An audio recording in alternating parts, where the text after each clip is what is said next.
Hello, everybody. My name is Nicole Brown. I'm a quantum energy healer, twin flame guide, and I'm here with my beautiful soul fire sister. Do you wish to? Sure. I'm Pamela Strum, and like Nicole, I do energy healing work with people. I'm an acupuncturist, I'm an herbalist, so a lot of energy work for a very long time. But one of my favorite things is when Nicole and I join together and we do work together. So today we wish to talk about something we've been aware of that's been coming up for a lot of people. Nicole. Yes. Pamela and I made this beautiful agreement with each other to bring our energy work together and to support, our clients.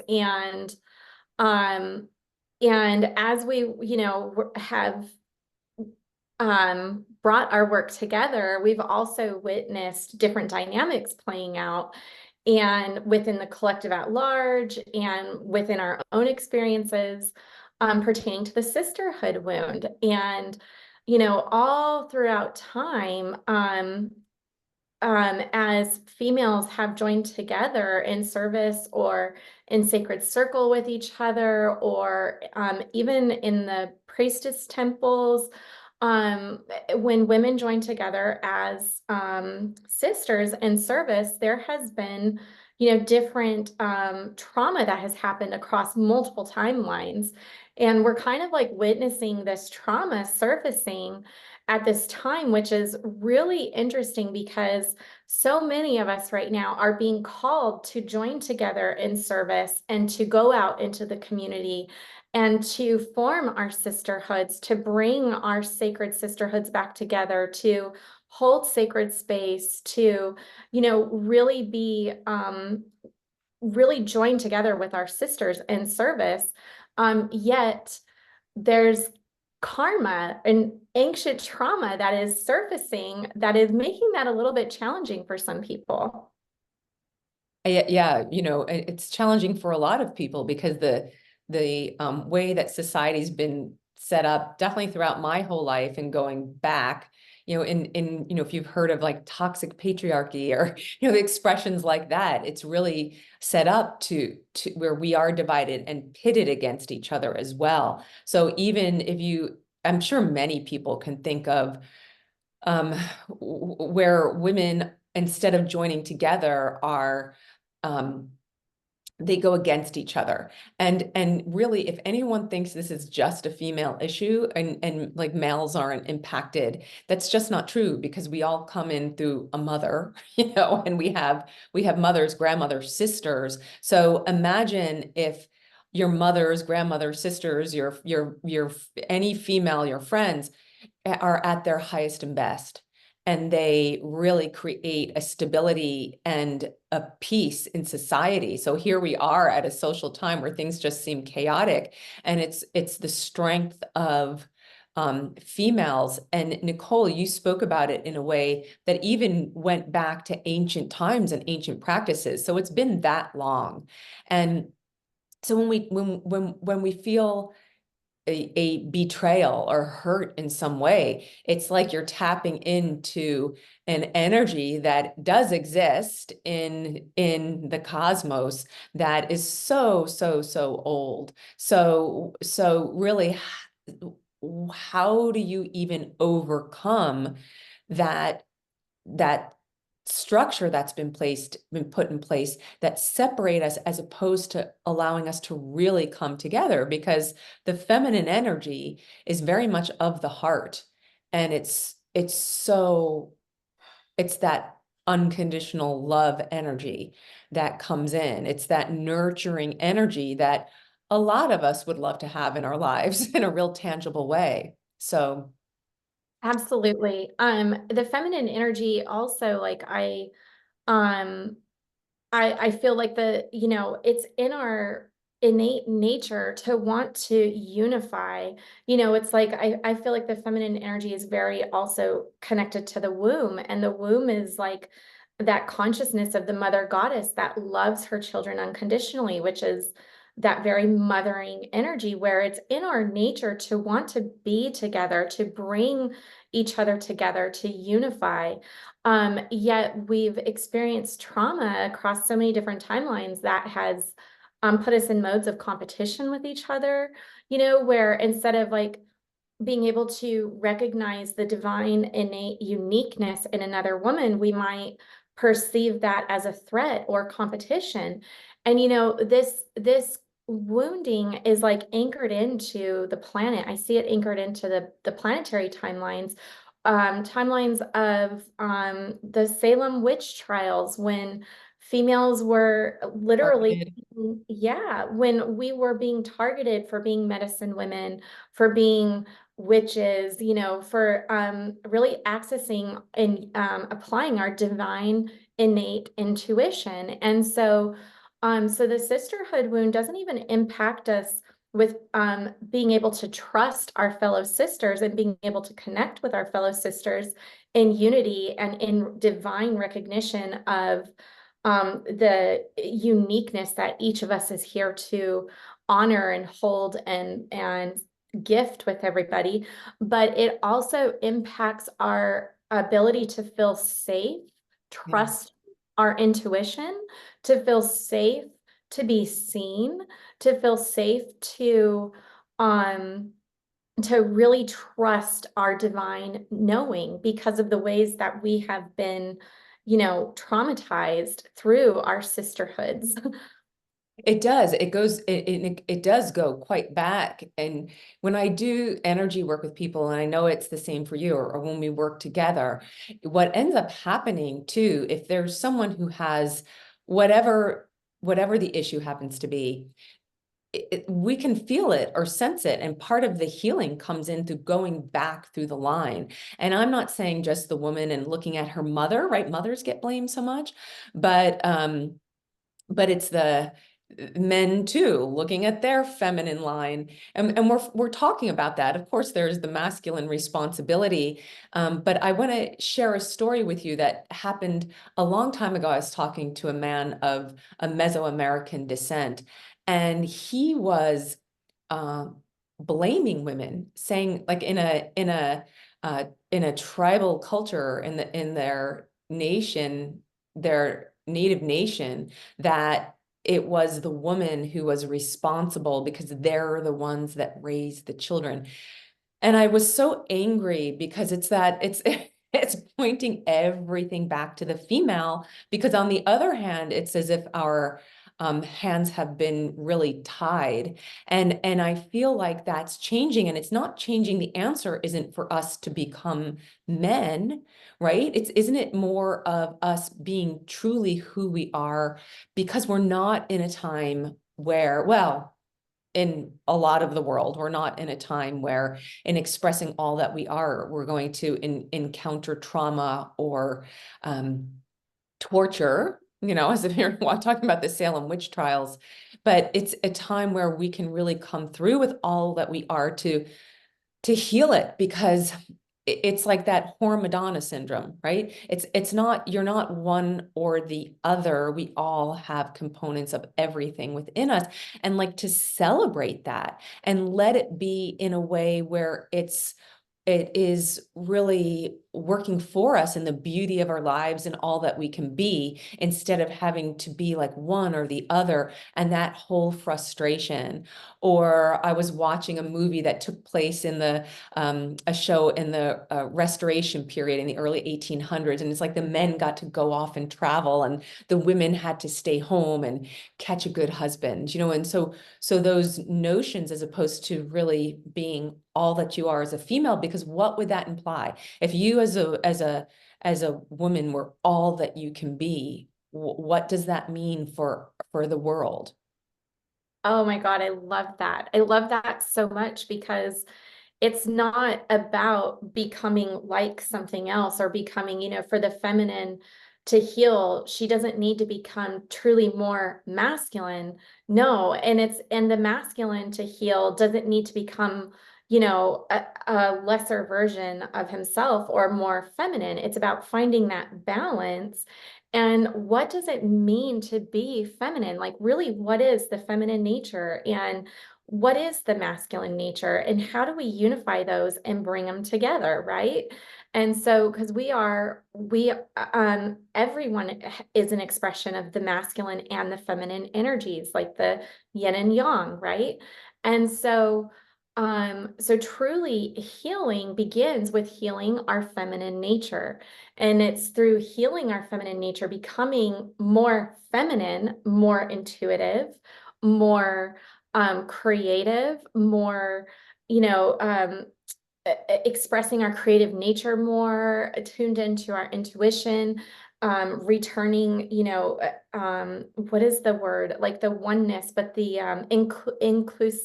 inclusivity, Yeah. bringing the whole together. Like for me, those are very feminine qualities, like bringing everyone together and, really being tuned into your intuition and your creativity, because creativity is creation, right?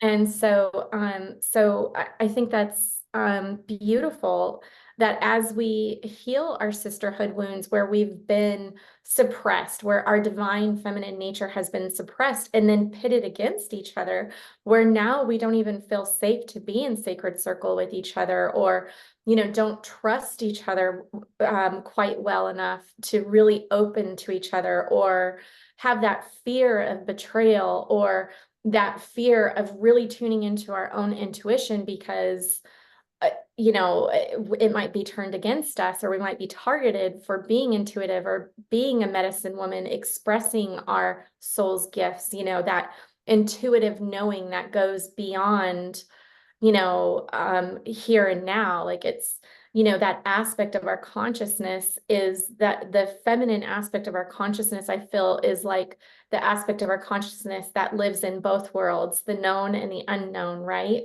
And so, but so many women are afraid and reject that, even that aspect of their own self, simply because of um, the sisterhood wounds that have been out there, and that collective karmic feminine shadow material. So When you're saying that, Nicole, when you're talking about the shadow material and those wounds, it's as if in healing that, you get to the point of being accepting of all, right? It's you once you accept yourself and you've faced that in yourself, then it's so much easier to let it's not really an issue of letting, but to celebrate other people who are expressing their freedom to be who they are. And it's because it's that capacity to really unify people as opposed to separating them.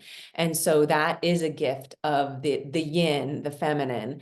And so in coming together, it happens when we're being truly who we are, authentically who we are, and we feel free to do that. And it's why, like, I think sometimes when you do see someone, and it's often in children in this society, but when you see an adult that is a woman that's letting herself be free to be who she is, it's amazing and beautiful. It's like, wow, that person is really beautiful. And it crosses into that because it's being who you are, and with acceptance.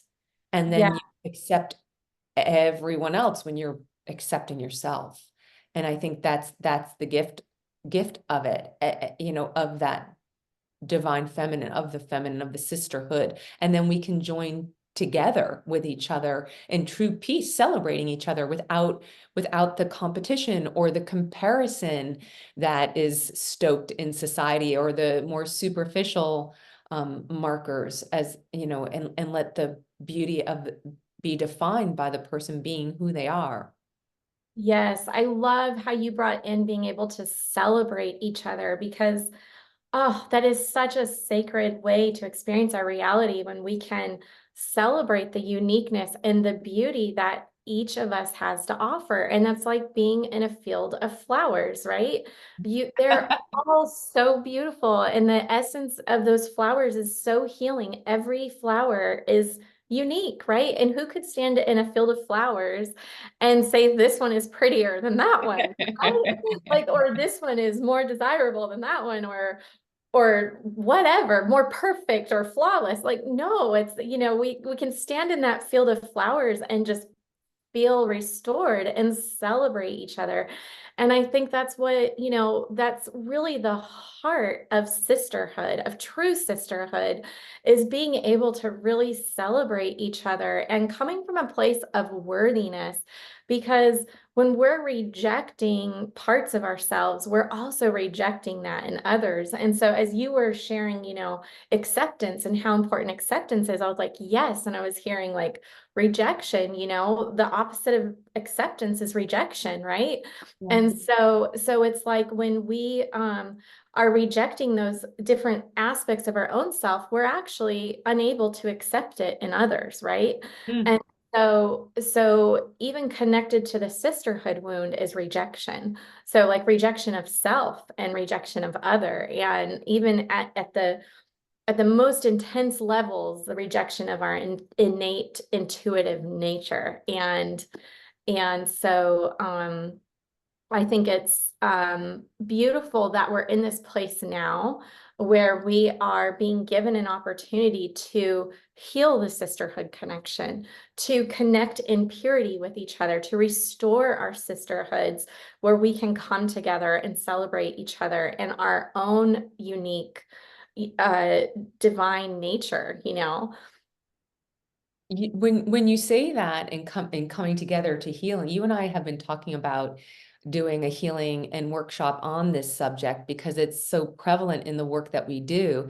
And for everyone, once again, it starts with coming into yourself, or if you think about your own relationships and where you feel wounded or betrayed or hurt, and really working on clearing that out to come to a point of neutrality, knowing that we all have been placed under this structure that hasn't really given us the freedom to connect with each other the way that we in our hearts that we wish to. And on the other hand, for those of you who wish to go deeper, let us know. You can let us know in the comments. We're going to where we post this video. Let us know if you would like to be a part of and go deeper into this issue and be part of a healing to loosen out this energy and heal any of your own sisterhood wounds that you're carrying. And once again, I don't know about you, Nicole, but there are also men who have wounds in their connection to women and in this sisterhood. So it's not isolated to being an issue of if you're male or female. It truly is something that touches all of us. Absolutely, Pamela. I think that's such a great point to make. We can kind of see when we're holding um sisterhood wounds, uh, regardless of gender, right? Because like Pamela is really emphasizing is that the masculine is also part of the feminine. They're two sides of the same coin, right? The masculine and the feminine, they're one. So sisterhood wounds are not just localized to those who are biologically feminine. And there are females that are more predominantly expressing the masculine traits rather than the feminine traits or essence. And then there are also males who are biological males who are predominantly expressing perhaps more femininity, right? And so the sisterhood wound is not something that is only witnessed in biological females. It's witnessed through the whole collective of humanity. We've all been through this together. I would say that the sisterhood wound in males can look like a deep mistrust of the feminine, like a fear of the feminine, and uh, um, and also can look in the females like women that have predominantly male relationships in their life, right? Or through the males, how safe and secure do they feel connecting with females, right? And so these sisterhood wounds were the males were taught to fear women and their power. So a male may be expressing the sisterhood wound through a great lack of mistrust with the feminine, but also a rejection of his feminine power of intuition, a fear of that. So, It's um, like the John Wayne syndrome of being like uber, yeah, just like, tough, right? right. It is really, yeah, I like what you said, Nicole, about referencing the fact of it really doesn't have to do, we're not talking about gender.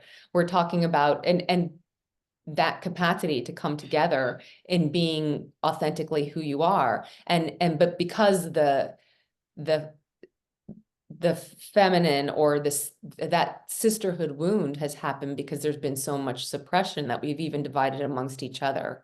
So in doing a healing together, we'd like to bring that back and really come into healing ourselves, our line, your own family line, and get back to a point where you are so true to who you are that everything else from the outside, you're able to let it go and join back in your relationships. When you are true to yourself, you have the deeper relationships and you can form those tight bonds of being back in the sisterhood and release and let go of the wounding.